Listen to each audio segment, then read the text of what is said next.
Okay, so I know that things are a little strange out in the world these days, and it's easy to get discouraged. But there are always good people doing good things. It's happening out there. We have, for many years, tried to share those stories with you, and this week is no exception. Our next guest, Nicole Watson, is one of those people. She's a filmmaker, explorer, adventurer, innovator. She grew up in Vancouver. She's been for many years finding ways to infuse an awareness of the challenges our planet is facing in all of her work, whether that's making documentaries or producing music festivals, starting nonprofits or advising others. She's been busy. And she's here this week to tell us about a project that's making a real difference for young people in Africa. Please welcome to eTown, Nicole Watson.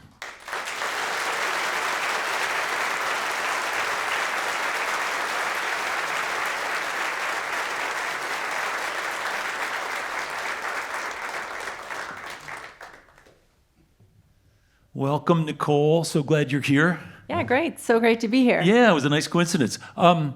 So Vancouver, when did all the idea of sort of like doing environmental work or doing service work, when did that all start? Yeah, so I actually grew up in a small town just north of Spokane, Washington. Oh, okay. In the interior of British Columbia. So Spokane was actually our nearest big city. Oh, I see. Okay. And then in later years, I came out to Vancouver on the West Coast where my dad was based. And and then since then, I've lived all over the world. What's the town that you grew up in? It's called Castlegar. Castlegar. It's near Nelson and Trail. Yeah. It's in the Kootenai. I've been to Nelson before, which is beautiful. Okay. Yeah. That's the region. That's the region. Okay, beautiful part of BC. Yeah. Yeah. And so it's not surprising you grew up in a beautiful part of the world, lots of nature, lots of being out in the country. Town of 7,000, much like if you get up into the mountains around here, we had a lot of bears and deer and cougar, wolves, coyote, all this. So really living in nature, walking home through the forest after school. And I think that's influenced a lot of what I do today, working with communities that live in human-wildlife coexistence zones. Predominantly in Africa right now, but we are scaling into other regions, including Asia. So. But you studied filmmaking, right? You went to college to study filmmaking? I studied fine arts, and then I got a modeling contract to go to Hong Kong. Oh, wow. And I went there for just a few months, came back, kind of got pushed more into film and television because we didn't really have a big modeling market in Vancouver.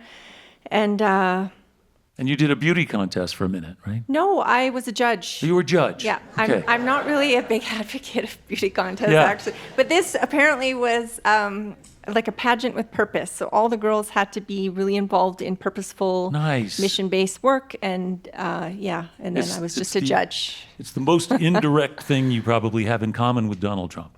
Yeah. Some vague history with the beauty pageant. Maybe hair color. Yeah. So tell me about what's going on. As I understand it, you started a nonprofit organization. Yeah. Econic. Mm-hmm. And econic is doing a variety of things. You can tell us a little bit about that. Yeah, so I moved down to Los Angeles around 2010 to pursue film industry work. At that time, it was front of the camera, but I slowly moved more into producing and directing with a goal to create impact-driven programs, ideally around wildlife conservation or documentaries with impact. Yeah. It kind of led into launching the nonprofit. And then as I started working more with impact-driven projects overseas, I was just feeling a lot more of a charge and an energy flow when I was working on that versus some of the film work. And a lot of the stuff we were trying to develop and sell, educational, interesting content, just wasn't being bought, and there was not a lot of interest for it in the market at the time. So I moved more into the nonprofit work, started in India. We work with solar power initiatives. So we did a solar installation in Calcutta, India for a girls trafficking rescue. And then I did a documentary film about the unexpected impact of the solar installation at the rescue. Mm-hmm. I wanted to still lean a little more into the environmental and wildlife conservation world. And after doing that film, I was kind of, there's a lot of attention on trafficking issue, and it's a very challenging and difficult issue to work in. Yeah. And you could spend a lifetime focused on Totally. that. And I Yeah. felt it's so important for the right people to be advocates. It wasn't my battle. I wanted to move more into the environmental side. And so when I moved over to Kenya, I was able to do just that. So we started working up north with a community near the border of Ethiopia. Did you go to Kenya first to sort of Yes. scout ideas and concepts, or did you figure out what you wanted to do before you got there? So I scouted. So I had a small fund come in, and I started looking at programs in Liberia, Kenya, India, and I followed those organizations and projects for about 6 to 8 months. And then the project I chose, I actually had a very good gut feeling about first. Yeah. And then I went over to Kenya. I met with the team. I did a trip up north with everybody, got to know everybody because it's like a 8 to 10 hour drive there and back. And And as I understand it, northern Kenya, there are a lot of regions that don't have electricity, right? yeah, so that's what The was our grid is focus. not there, yeah. Yeah, so it was off-grid regions. And so for young people who are trying to stay in school, and particularly for young girls, this is a critical obstacle that they face, which is when the sun goes down, no more reading, no more homework, no nothing, unless they are huddled by a fire somewhere. Yeah, exactly. And you found a different way to help them with that. Yeah, so we did a number of projects. We built a school and library, did a lot of tree planting, and then we were also doing solar light distribution in schools, working with different off-grid schools. And that one we had the biggest traction with, and we started having the biggest impact. And I also shot a documentary film about that. And through the process of the film, we started interviewing some of the moms and students in the communities, also the elders, and learning about the unexpected impacts from the solar light, the solar lamps, essentially. I should have brought Yeah. one with me tonight. How big are they, the solar lamps? They're Yeah, they're just like, the size For of our your radio palm, audience, really. yeah. And one side has solar, other side's a light, 3 different frequencies or intensities. intensities. Yeah. Yeah. And And how long does so they are just simple on a stand. Yep. And one part is the solar panel and the other part is the light. And when they charge during the daylight, how long can they illuminate whatever the kids are working on? on the low beam, about 9 to 10 hours. Oh, wow. Medium, about 5 or 6, and the high beam, I think about 3 or 4. 3 or 4 hours. Yeah. So Plenty of time before they need to go to sleep. Yeah, so we were measuring the metrics of educational performance from the previous 2 years, but once we went into the village and spoke with everybody, we learned that not only were they scaring away hyena from the livestock and getting snakes and scorpions out of the homestead, they were no longer breathing over kerosene and fire, so health Right. issues. Yeah. But we learned, the moms and some of the girls told us that when they put a light outside the hut at night, strangers or raiders who often come to steal livestock and who also come in and assault them under the cover of darkness will no longer come into their huts. Wow, so it's a huge impact. So the girls are saying, yeah, with the light now we can sleep comfortably, like Wow. so nonchalant, where this was a major issue, There's been a lot of studies that also show that for girls especially, staying in school makes a huge difference Yeah. in Africa in particular, because otherwise they're diverted into some early marriages and taken out of the educational process. Yeah, so if a student shows a bit of like they're doing well, they're excelling, a little bit of ambitious spirit within school, often the family will come together and support them. But the student needs to be able to have the tools to perform well. Yeah. So quickly, the solar lights, you found that was a place that really could make a difference. Then you have to make them.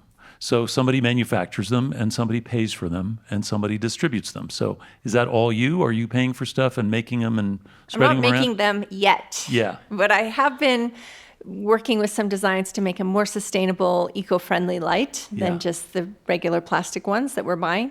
My foundation, Econic Earth, does fundraise to pay for the lights. They run about $4 to $5 a piece wholesale right now. Nice. And And you've distributed how many so far, do you think? we've distributed to about 7,000 children. But our new goal is to reach 1 million children by 2030. Oh, wow. And I have a new partner that's come on board called Child Fund. They are based, they're from the States. They've been around for 85 years. They're in 70 countries with their alliance members. They love our program. Right now, they're coming in with some logistic support. I still have to purchase the solar lights and some operational, but they're allowing us to scale into more countries. Any direct stories of the impact from the lights that you've distributed? Direct stories as Can you think of a mom or somebody telling you what the impact is? Yeah, so one of the elders ran up to me in one of the villages, and he's like, Nicole, it's like we have light in our community now. And he's like, you wouldn't believe it. I used to come home and I couldn't see my wife's face or my children's face, and we kind of communicate in a certain way. But now I come home and I can see their expressions, and I can see how what I'm saying, how it's landing, or how they're responding. So we're actually communicating differently with a light at home. Amazing. So that again was like, wow, it's changing communication. Well, it's such a simple thing, simple thing to be able to provide inexpensively but really impactful work that makes a difference in the families that you're sort of exposing this new idea to.